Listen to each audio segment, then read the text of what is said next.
Welcome to Formnext 2023 and welcome to our expert insights here on Industry Stage in Hall 11 D72. I'm very happy that you are here in our live stream and here at our booth at the exhibition. Yeah, we want to start in our topic today, the expert insight organized to dive deep into supply chain issues, cybersecurity, and the questions of intellectual property.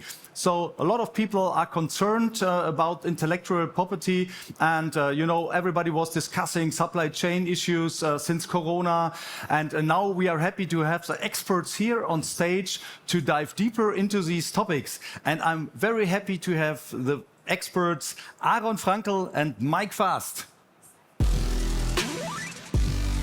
Aaron Frankel is Vice President of Additive Manufacturing Program at Siemens Digital Industries Software, and his colleague Mike Vasi is Product Manager NX AM at Siemens Digital Industries Software. Good to have you both here, and you are together, so we will have a double presentation today. Yeah. Very good.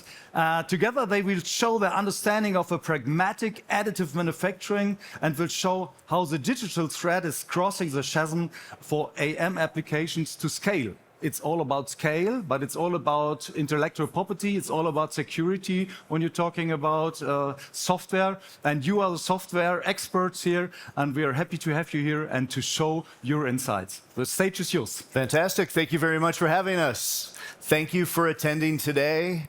My name's Aaron, and we're going to talk about pragmatic additive manufacturing, and we're going to talk about how to create that IP that's so important and how to turn that IP into products. And I'm here together with Mike Vasi, my colleague, and we're going to do some demonstrations of our software and how we do this. In order to succeed in additive manufacturing, we have to have a practical approach. That practical approach is something that I think is a little bit different. And we need to start thinking a little bit differently about additive. See, we're entering a new era of additive manufacturing. The era that we're leaving behind is one where we thought additive was a panacea. We thought that additive manufacturing could do everything. We thought that it could solve all of our problems. And we've learned that that's not the case. Okay? We've learned that we need to think differently about additive in order to move from this early market where we've seen success by a few companies into the mainstream market. And in order to do that, we have to think differently. And we believe that we have to start focusing on the product or the service that is going to give you a competitive advantage in the market. And it just so happens that additive manufacturing is one of the manufacturing processes that you can use to create that product. As we've been working with customers over the last 8 to 10 years on additive software and enabling companies to be able to create this IP in a digital environment, we've learned that there are 3 types of companies that have seen success with additive. And it's that thinking of these 3 companies which we have to apply in order to start taking advantage of additive as we cross the chasm into mainstream. The first type of company is the company that realized they needed to focus on the product and that the process was going to be easy to use additive and to scale it. But they had to think about the product first. The second type of company is the one that put a lot of energy into developing a disruptive type of product or application where only additive could make it. It wasn't using additive for the sake of additive. It was using additive to create some type of compelling competitive advantage in the product they were offering to the market. And the third type of company is taking advantage of the speed to market and the digitalization capabilities that additive brings in order to offer a greater, more valuable service to their customers. And I'm going to share with you some real examples of customers that are applying this new way of thinking. The first is Centavia, and I'm going to play a short video of the CEO, Brian Neff of Centavia, who is a customer of ours, and I believe emphasizes the fact that we have to think differently. So let's play this video. In 2019, we looked at casting as sort of this amorphous industry, this huge industry, and it was exciting to say our process is better than that process, which I think it still is. But what we found in the last 5 years is the more product specific you can be, the more you can focus on a specific family of components, the more successful that you'll be. For example, heat exchangers, a thermodynamic component, is a great product for powder bed fusion. You have to focus on what you can do that's better than the traditional method. And for us, focusing on thermodynamics and propulsion systems absolutely is the right approach. And so we have greatly narrowed our focus from sort of general manufacturing technologies that we want to displace to specific products that we want to design and supply into the supply chain in a better manner.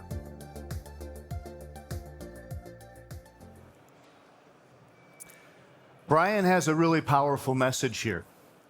When he first started his company, he was an open storefront producing any part for the aerospace industry using 3D printing. And he realized that he wasn't going to be able to build a successful business that way. He had an epiphany. He decided that he was going to focus on the product, and in this case, his product is advanced thermodynamic products. And then he developed a process to be able to make those products. He had a challenge. Once he recognized the business was available, he needed to have the systems in place to be able to support his scale. And that's where we came in and started to work with and help him. In order to scale his business from about 5 engineers working on 10 projects to 40 engineers working on about 60 projects, he needed to have a system that allowed him to manage his engineering data, his engineering process, control the process and the workflow for the aerospace industry, which is highly regulated. And in this case, he adopted Teamcenter, our product for engineering data and process management. Secondly, he needed to execute his process in production with high confidence and control. And in this case, he adopted our Op Center products for MES, Manufacturing Execution System, in order to be able to execute his process on the shop floor. And then he connected the two worlds together so that he has a closed loop. When he has issues on the shop floor with work orders, he knows exactly what work order has a problem. He's able to pinpoint exactly where it's stuck in the process. He understands his engineering decisions that were made up front to execute that process and can go back and make the changes to the engineering process so he doesn't repeat them again. But the key point here is, in order to scale his business, first, he found his product, and secondly, he put the process in place to scale his business. The second customer is an example of finding a disruptive application that then only additive manufacturing could produce. In this case, our customer, Lima Corporate, developed the first implantable hip replacement. They developed a lattice-based material, trabecular titanium, and only that material can be produced using 3D printing. They design now knee replacements using our software, taking advantage of our tools to be able to print these types of knees, and they're scaling their business because of it. The process that they put in place is one where they develop the lattice. They've created features inside of our software in order to be able to design the lattice into different standardized shapes or different shapes and sizes of knees. They've optimized the design with topology optimization so that the material performs similar to the way your body would accept an implant.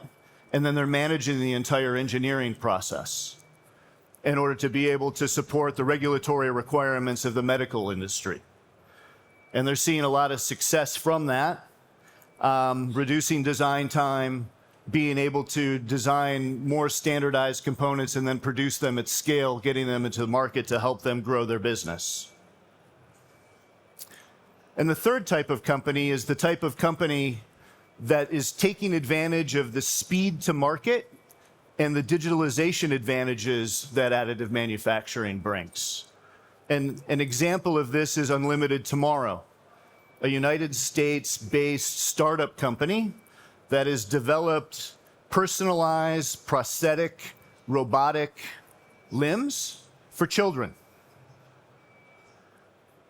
This company recognized that prosthetics were extremely expensive for kids. And by designing a personalized version and 3D printing it, they could do the design and the production at 1/10 the cost. Fantastic company, a great vision, and they needed to be able to have a tool set to support that vision. And in this case, they adopted NX Additive, both the design and the manufacturing planning perspectives, to be able to scan the patient's arm, their arm, and then be able to turn that scan into a model that then could be printed specifically for that person.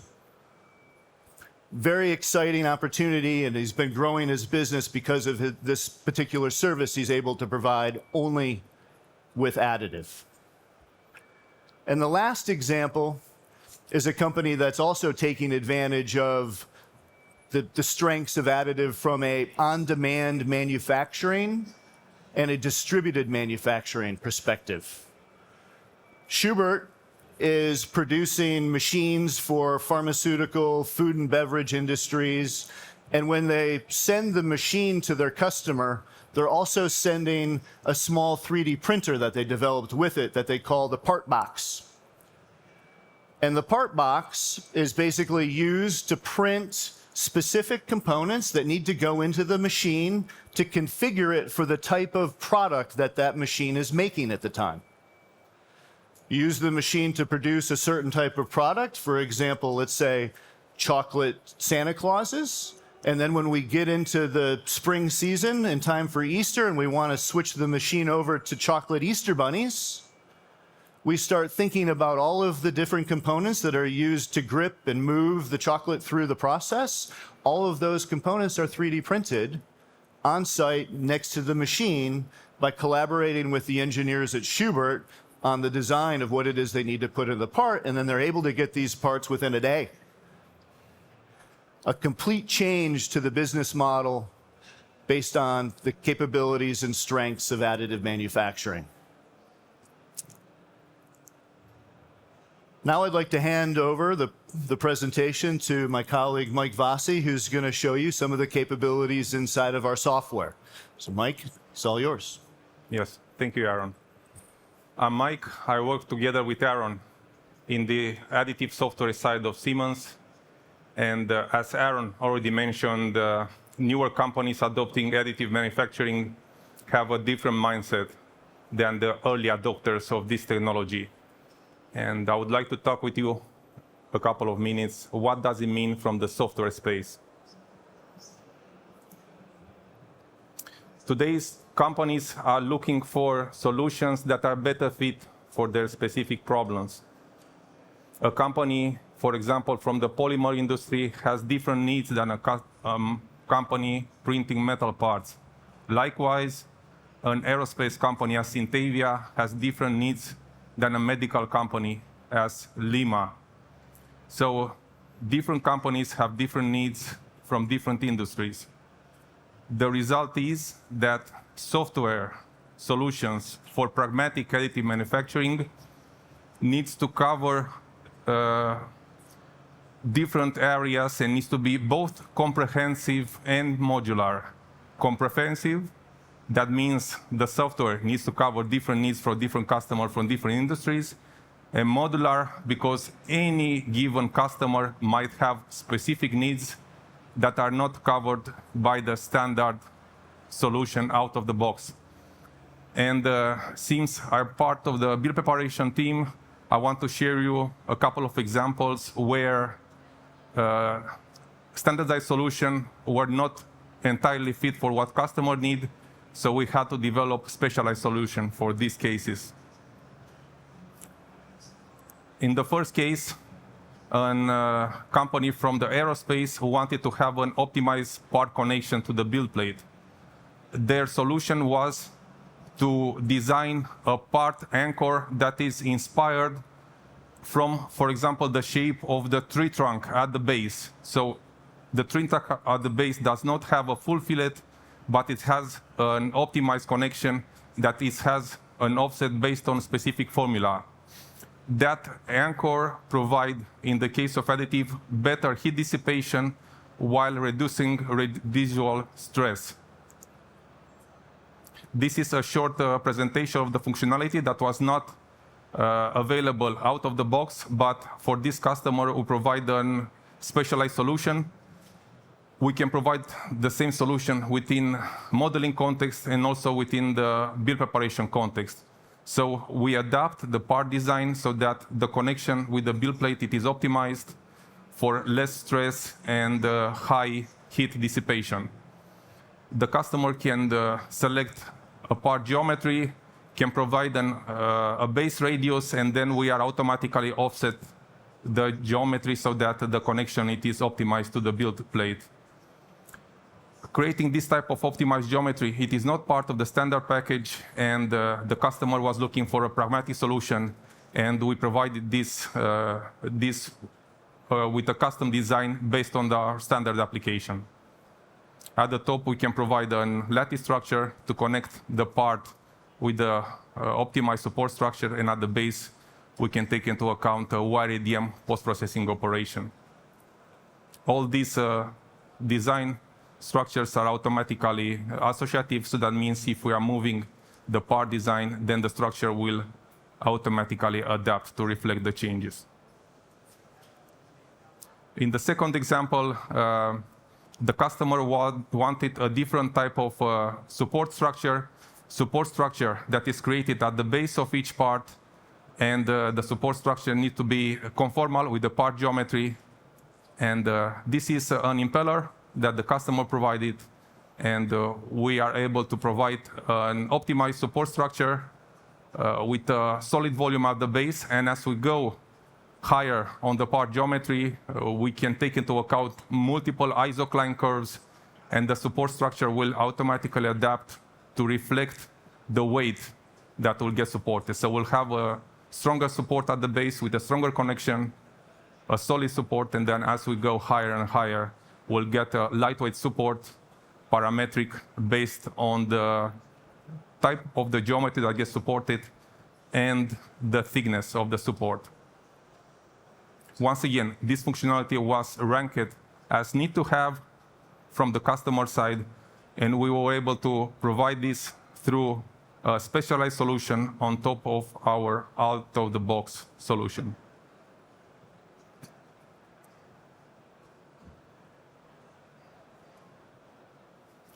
The additive industry is evolving to become more pragmatic, and I believe the software has a leading role in this because our software provides an end-to-end digital thread that covers the whole process chain from the idea generation down to the production.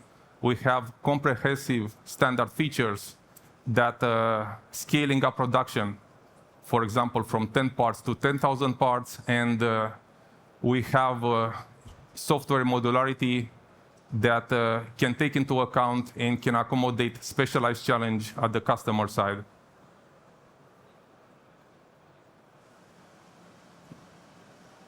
As companies find their own unique value proposition, the software landscape becomes more differentiated and more pragmatic, and software, it is a main driver behind this because we can always provide a modular solution on top of our out-of-the-box software. Thank you very much for your time today, and we are happy to take any questions. Thank you. Yeah, one applause for these two. Thank you very much. I was right now a little busy and occupied looking at our Slido tool because you outside at the live stream and here in the hall, you have the possibility to ask your questions to our presenters here. I'm not sure if you're aware of it. Over there is a roll up, and then you can the QR code, and then you have access to Slido, and there you can give us your questions you might have.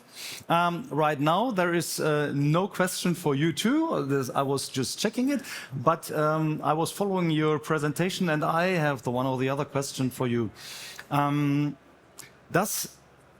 first question would be, NX is a really broad software. You know, you cover the whole process chain, and as we saw, you can do a lot of things with the software. I'm not sure. Can you cover multi-material printing as well? We can. With inside of NX, it's quite easy to be able to define different regions of the part and specify what material you would like to be able to use in order to produce that type of part. NX is architected to be able to support kind of multi-body, multi-volume parts, and we're able to assign materials and different characteristics to the different regions. But talking about the support structures, if you have different materials, you need different support structures. We specify different supports, different materials, different build strategies. So how many materials there might be? Do you have a number for us, or how do you measure it? It all depends on how many materials the customer wants to create the information for. But we have standard build strategies that come out of the box, different support types that come out of the box. Okay. And as customers continue to develop materials, which we have tools to be able to help customers formulate new types of powders and materials as well. When you define the characteristics on the materials card, we can absorb that information into NX, and then you can go ahead and apply it.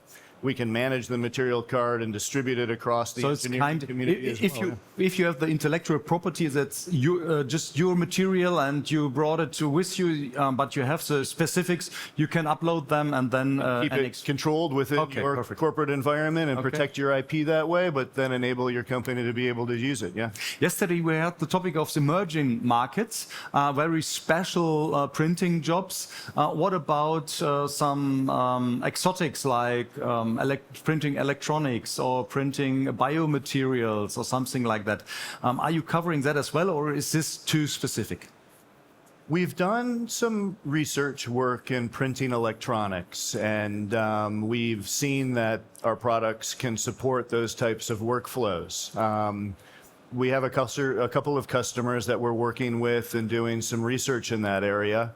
We think there's an opportunity there that fits our product base. In the area of bioprinting, we believe that it's an interesting market, but it's not one at the moment that we're putting much energy into. It's no mass market for you right now. Not at the moment. Yep. Yeah. Yep. But it's interesting. We're watching. It will become. It will become someday. Yeah. We're watching. Maybe to touch our today's topic about supply chain, cybersecurity, and intellectual property. What about? Do you experience customers coming to you and are reluctant giving the data, working with you, asking questions about that topics, or is it just are they just asking technology questions? It's a combination of both. So the customer has a totally interest in being able to transfer and communicate data in a safe way, and also to be sure that no data is shared outside a small circle of people that are involved in actually doing research work with that data. Okay, how do you do it as Siemens that data is not corrupted or somebody else can have access to it? We have a secure environment that provides certainty to the customers. That what does it mean, a secure environment? Explain it to me, because I'm not so familiar. The data is earmarked. As soon as the data enters the company, it is earmarked, and it has a dedicated visibility only for example, for the development team that is responsible for analyzing the data and provide the solution to the customer. No other person outside the small development team involved directly with the data has access to that data. Okay, and when you want to add something? In addition to this, as you can imagine, Siemens has many customers in the aerospace and defense industries in many different countries.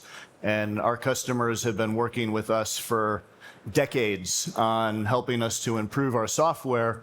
And each customer has a unique ID when they become a customer and have licenses to our software that gives them access to our support center. When they come into support center and they issue an incident, they can tag that data that they're submitting as specific to them or ITAR controlled or controlled data, in which case only people that are able to access that information gain access to it in order to address the issues. We are talking about a lot of data and about different production sites maybe or different. Are you working with a cloud service or? Yeah, we have a big strategy is to move into SaaS and move to the cloud, and we offer many products on the cloud today. And we're able to offer secure environments for our customers to be able to work with their data inside of the cloud and keep it controlled and keep it safe. Yep. Okay. Yeah. We're not forcing any customer to jump to the cloud, but we are ready when they are. Okay, so you two are still here at the exhibition. So if anybody has another question, a different question, you can have contact to you too. Thank you very much, Aaron. Thank you very much, Mike, for being with us and brought your insights here on stage. And have a successful fair. And one applause for the two. And if you want to make contact, they are still here. Hall 11.1. You can find us there at the Siemens booth. Thank you very much for joining us. Appreciate it. Thank you for having us. Thank you. Thank you too. Yeah, after a short break, we will have the next application insight here on stage, and see you then.